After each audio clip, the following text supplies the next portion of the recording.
Right now it is time for This Week in the Lakeville Journal. It is time to welcome in our guests in the middle studio. We have Cynthia. You're in there, right? Hello. And who's in there with you? That's Alexander Wilburn. I Hello. couldn't see I because thought we weren't having this anybody.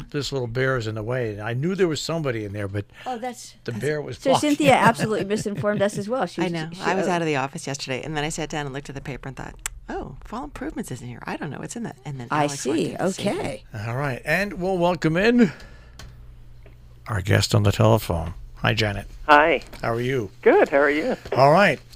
So we'll go right to the paper. And Cynthia, you have a nice story on Patriot Day, what they put on in Canaan, which is every year they put it on.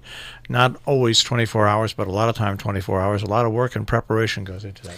And a lot of volunteer effort, and it really requires that people are willing to sort of stay out there all day in the tent and watch over things and read the names for hours and hours and hours. And I think the last, Nick DeAngelis, who organizes it with the Knights of Columbus, said, I think that they've done it 24 hours for, I mean, interestingly, it's not like they started with 24 hours and then it got shorter and shorter. It's getting longer and longer, and it's the only 24-hour ceremony, I think, in the U.S., or one of the only ones.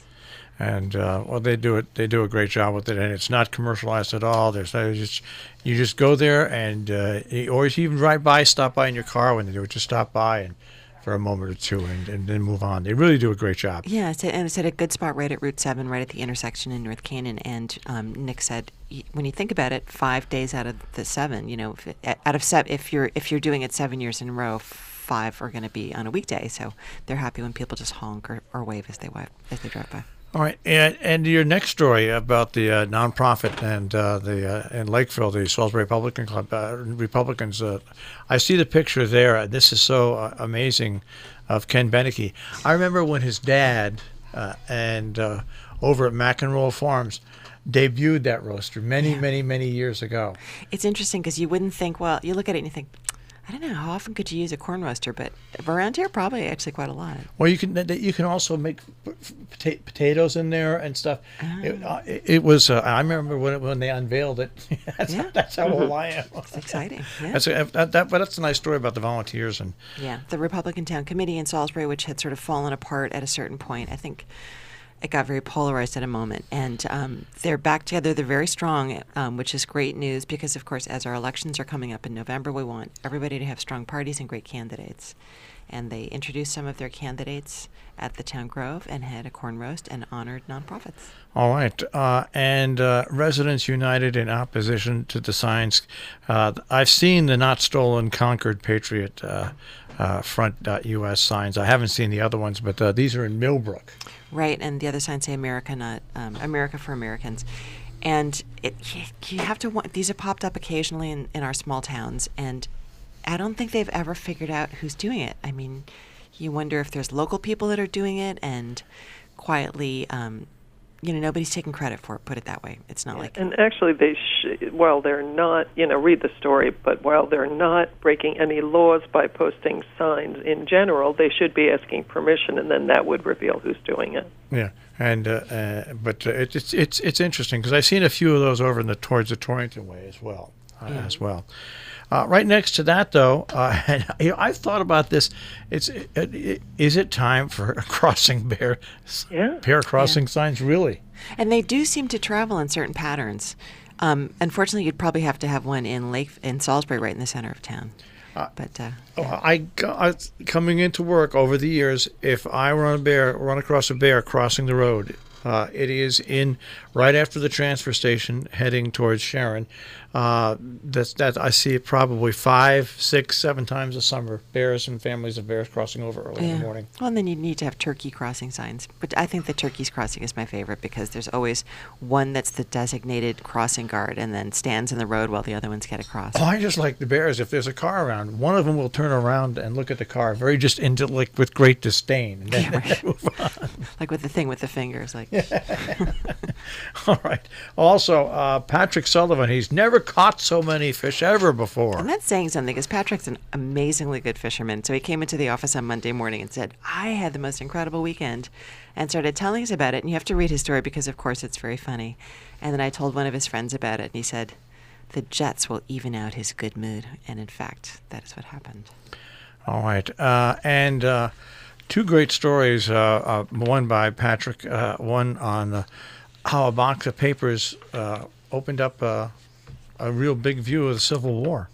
I always say to people, so in our office where there are many young people who graduated from Houstonic Valley Regional High School, whenever Peter Vermillier's name comes up, they always applaud and go, oh, he was my favorite teacher. And I always say Peter Vermillier is the only person that's ever made me understand why people are so interested in the Civil War. He just explains it so beautifully and puts such drama and romance in it. And of course the hard facts and the tragedy and the hardship. So he found this box of papers, or a box of papers was found, and it talks a lot about African Americans in the Civil War and about some of the reasons why there was a very high enlistment rate in that war. And so it's all explained in this article, which is by Patrick and very interesting. All right. Great, interesting story on the walk through history. But, when you look at stories like this, what a great way to get away from it all and then do something that's really extra special. Right, and it's Shane and his dad, Shane Stanfield, who was one of our interns over the summer, and his dad, Kurt. They're very close. Shane is an extraordinary kid. Also, he has a sister named Brooke, who's also wonderful, and I believe they're both on the sports page this week. So Shane is a senior at Houstonic Valley Regional High School, was an intern with us, did great work, and then said, well, I'm off to go hike to Hadrian's Wall with my father. And so I think it was Alex that said, you should write an article about that. And Shane did a great little story. Very funny, very first person, a lot of rain. And he mentioned something that comes up a lot with our summer interns, which is we always send them out to interview Appalachian trail hikers, and that always ends up being one of the things that's most memorable for them. So he talks about how he thought of that as he was hiking and as he was stopping and talking to other hikers. And he mentions in his article the comparison of what he found while doing those interviews here and while chatting to people on his hike with his dad. All right, turning the page, and you've got a nice story and lots of color pictures. The Butterfly Festival at Sharon Audubon. Right, Deb Alexinas, who's such a great writer and takes such great photographs. And it's interesting because I think that people feel badly for the butterflies that get caught and pinned. But there's a guy who was at the Audubon Butterfly Festival that had a really extraordinary collection of butterflies that he had caught in his backyard. And who knew that you could find that much variety of butterflies around here? I always see a lot of moths, but I don't see that many butterflies. But the Sharon Audubon has opened up its butterfly section and had a party and lots of butterfly activities described beautifully by Deb. And then Eric Vedden has Patrick Sullivan. That's right, Eric. So Eric is very funny, and we've been watching his videos since the very first one came out, and he's now in his 21st. And Eric is a very interesting character, and he, like Patrick, is kind of quiet and deadpan. And so the two of them have cooked up a little bit of a friendship. And so Eric likes to go out and videotape Patrick when he's fishing. And Patrick and he like to tell funny stories about each other. So in this 21st edition of Eric Vedden's videos about Falls Village and the people in it, he spends some time with Patrick fishing. And the next page really is an agriculture-based page. I mean, you've got the Cornwall Ag Fair, but then a great story by Patrick on the fight between invasive and non-invasive, non-native plants. So Leila Hawken went to the Trinity Retreat Center in Cornwall next to the river, and it was the Ag Fair, which used to always be held on the green, but was wonderfully held at Trinity. She got beautiful photos, a very funny story she wrote about ox, which we didn't realize an ox is a castrated bull. Who knew? And got some local young people the who bull we've been nose. watching since they were kids. The what? The bull nose. The bull nose, yeah. Somebody knows. But a really great, interesting story. And if you want to find out who won the catch-up contest, read Leila's story. And then Tom Zetterstrom, who is so tirelessly fighting against non-native invasives, often with the help of Christian Allen, went out with Ag Ed former superstar Bob Gambino, who was the head of the department for many years, and they gave a lecture to town crews about how they can help fight against some of the really aggressive invasives, including knotweed, which is not only overwhelming many of our native plants, but also even some of the other non-native invasives. All right. You've got probably the news story with in quotes, of the week is the doubleheader that we've talked about here, the planning and zoning in North Canaan denying the Metcalf site plan, but then the zoning enforcement officer resigning, saying that this is a story that is just really heating up. This story is so complex and is going to continue on, sadly, for a long time. And I won't try to explain it. You should definitely read Leila Hawken's two really good articles on it. But it's about multiple conflicting seeking for permits, lawsuits that are following up. Ben Metcalf would like to do, I think it's Warm Patch. Read Lila's article for the definitive on it. The people of East Canaan are fighting against it really, really hard. And there's a sense that the decisions that were made by the Planning and Zoning Commission were that some members of the commission don't support it. And so the new zoning enforcement officer, who everybody seems to agree is fantastic, resigned over the Planning and Zoning Commission decision, and then subsequently 2 members of the commission have stepped off, and 1 member of the commission who was running for election in November as an alternate has taken his name off the ballot. So there's definitely while there's a strong grassroots fight against the plant opening, there's also a sense in town that something is not being handled properly on the commission. So it'll be complex, and unfortunately it's going to be divisive, but we'll follow it at the Lakeville Journal. And it's going to be time-consuming, and there's going to be lawyers involved, and these are all volunteers that go on these commissions. Yeah. There is a level that you can get to and just say, you know what? Yeah. I can't do this anymore. The trouble, too, is that planning and zoning is super complex, and that you have one person who's got a strong personality that's been running that commission for a long time, and there's been a sense for many years that maybe there's too much of a strong arm being used. Well, we'll see what happens. More and more things wind up in the courts. And you would have thought that the Housatonic Railroad Company would have learned a long time ago. Right. And once again, they just neglect and they should be over-concerned when they spray just to keep their image, never mind for everybody's health and welfare. Because it's not like nobody doesn't notice. So, and here we have 2 conflicting stories, which is we have the Tom Zetterstrom, Bob Gambino story where they're saying the only way you can fight these non-native invasives is with glyphosate. But they're stressing that you should do it really responsibly. You shouldn't be just mass spraying. They talk in the article a little bit about how to do it, and the repeated comment is just make sure you read the instructions. So what the railroad is doing is the opposite of that, which is they're mass spraying, and they're killing all the other plants around the invasives that are growing over the railway track. So a huge problem had actually reached our state legislature. We thought that there was legislation against this, but here we go again. You know, and if you go back to when the Housatonic Railroad first came back, they wouldn't be so unpopular if they didn't do this mass spraying in the beginning, 20-some years ago. Really, that's the thing I just don't understand about it. And then the tricky part, too, is that you don't want the trail, because the tracks are all falling apart, and we've had a couple situations where the trains have fallen off the track, and it definitely doesn't help if you've got big vines growing up around them. So it's complex, but there's got to be a better answer. Nice story on the way it used to be in Falls Village. Dick Hines, one of the Houstonic Heritage Area Tours, that was an organization that started here in the Northwest Corner, but I'd say the majority of those walks are in Massachusetts this year. But go online or look for the brochures around town. And Falls Village Board, they're going to go with actions against the regular school board. Right, the Region 1 School Board, it's been an ongoing dispute between Falls Village, which is always a little bit of the rebel army. Read about it in Patrick's story. All right, and let's move on to eggplants and why we salt them. It's been a great eggplant year. I had always thought you salted them for bitterness, but I've discovered... I always thought it was because to get water out. Yeah, so now I know it's to get water out of them. So the article explains, and I would say when I roast them, I'm not going to salt them, but when you're making eggplant parm, which I just made a ton of, much easier to work with them if you salted them first. And then a new product that's being tested as a mosquito repellent and seems to be having great results. So if you want to know more, read that article. All right. Many different obituaries this year. Huge, yeah. This week in the paper. And also a nice picture of the owner of the electric bike shop in Cornwall. Right, Bob Ensign, who's actually running for office in Sharon. I know we're fixing up our election charts right now and getting ready to do articles on some of the candidates. I think it's pretty interesting. Somebody who's going to run for office has electric bikes. What? Run bikes. Oh, I get it. Terrible joke. If you have to explain it, you know it's really bad. Okay. All right. Let's go Everybody on. should carry cash in their pocket. Let's go on to the editorial page. 21st Century Fund marks 25 years. That's right.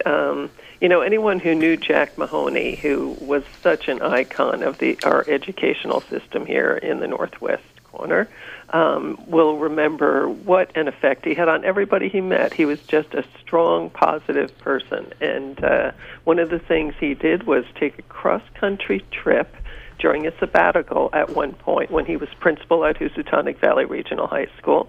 and look at what other schools were doing to support their communities and find ways to expand educational opportunity. And he came back, and what came out of that was the 21st Century Fund. And it has done so much over those 25 years to support so many students and educators who want to be able to change the way they look at things, expand what they're doing, understand all kinds of things that they would not have the opportunity to do within the classroom. And it's just been a fantastic fund.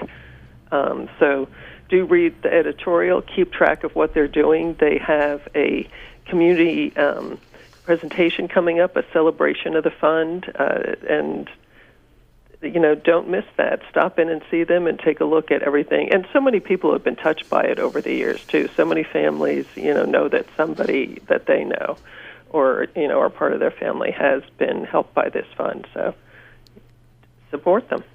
Lots of letters to the editor, and once again, on the Viewpoint page, lots of different articles as well. That's right. We have another celebration, and this is of a store in Kent, which is Foreign Cargo. It's the 50th anniversary, incredibly, because really it's hard for a retail shop to last that long. But in this case, the founders and their children have all been involved, and it's a fascinating story. One of the founders' sons and daughter-in-laws wrote us this history, and don't miss it. It's fascinating. We also have a reply to Skip Barber letter last week from Maria Horn. Give that a read. And don't miss the letter from Tom Shackman and John Pogue on safety in Salisbury Center. It's very personal for them, and a really well-thought-out plan in this letter. So give that a read. All right, we're going to go on to the in-paper compass, and then also the reason Mr. Wilburn's here, the big session. That's right. I'll quickly say Compass is inside the paper. We have a lot going on, even though it's this sort of in-between season, between summer and full-blown leaf-peeping season. But don't miss the fact that Hotchkiss School is going to have the Hotchkiss Philharmonic Orchestra playing there. Give this a read, and we're going to have a preview speaking with the musical director over there from Fred Baumgarten. So keep an eye on that. And wonderful movie review from Jenny Hansel on Downton Abbey. Cynthia went to see this too, and all I've heard is rave reviews from people who have seen it. Of course, they're fans, but Jenny gives us the background on it and the interest of it. This whole page actually is a tribute to a local treasure, the movie house in Millerton, which has so many interesting and wonderful events, something for everybody. And I don't know if we appreciate how much they've done there. So we're talking about the fact that they had this special preview of Downton Abbey, as well as they have coming up Miles Davis, Birth of the Cool screening, which wonderful piece by Rob Buccino on this, very knowledgeable about Miles Davis. Anyone who likes jazz or is thinking about looking into jazz should give this a read and take a look. And we also have a wonderful exhibit over at North Elm Home in Millerton. Emily Gates writes about the fact that Lily Woodworth of Sharon has her paintings there, and from Patrick Sullivan, Mindhunter, Series 2, Hard Not to Binge. You have to read it, of course. Patrick says it all and loves this series, which is on Netflix. All right. Well, from there we go to fall improvements. So in the springtime, I sat down with Bunny Williams, and this was long before her new store, 100 Main, had opened, just because I was really curious. I actually live in Falls Village, and had watched this building transform from something that was pretty decrepit into something pretty amazing. But I knew when fall came out, this is really a partnership that people might not know between Bunny Williams and this girl, Christina von Hengel, who just moved up from New York City. And so I want to give Christina the chance to explain who she was, what she's bringing to the table, and how this is really just a fusion of their aesthetics and what they both really want to put in there. For Bunny, it's a lot about dogs. It's a lot about gardens and furniture, as you would imagine. But Christina, who used to work at Harper's Bazaar and has a fashion retail background, it was about both bringing in clothing. There are a ton of like really, really nice cashmere sweaters in there. But also, she's a new mother and really was looking for old-fashioned children's toys that she felt there wasn't a market for, not only up here, but in her online search. So this is a store that has all local artisans. It's jewelry makers like Adelaide Harris, painters like John Fun. Oh, It's just the cat. The cats are oh, the cat. And ceramicists like Dan Bellows are all inside. And she talks about how it's an organic process where they really just looked to their friends and people they knew and created a shop from that. Inside, Caitlin Ollinger, who does cocktail recipes for Compass, wrote out how the end of summer can really be a bummer when it comes to being outside, when it comes to entertaining. But even just this morning, it's already getting into fireplace season. And she gives us a ton of really, really nice indoor cocktails to warm you up. A lot of bourbon-based cocktails. She's very inventive. She does stuff with pears and figs and a ton of cinnamon and cardamom and stuff you would never think of, but it looks fantastic. And they're really interesting. We've got about a minute and a half, 2 minutes left. Oh, well, Priscilla McCord, who has an amazing garden that she keeps going for fall with hydrangeas and dahlias, talks about a very relatable story about how she was a financier in the city, moved up to Connecticut, had no idea about gardening, and really had to dive in with the help of a lot of local people. So it all starts from somewhere. Sherman Palmer, who is a logger who was hired by Libby Hall in our ad department. She was so amazed by him that she thought he has to go and follow improvements. She was so impressed by the work he did with her trees. And the last thing on cider. And Kings Highway cider is a fairly recent venture from McEnroe Farms, and it's already collecting a ton of awards. So you should stop by and check it out.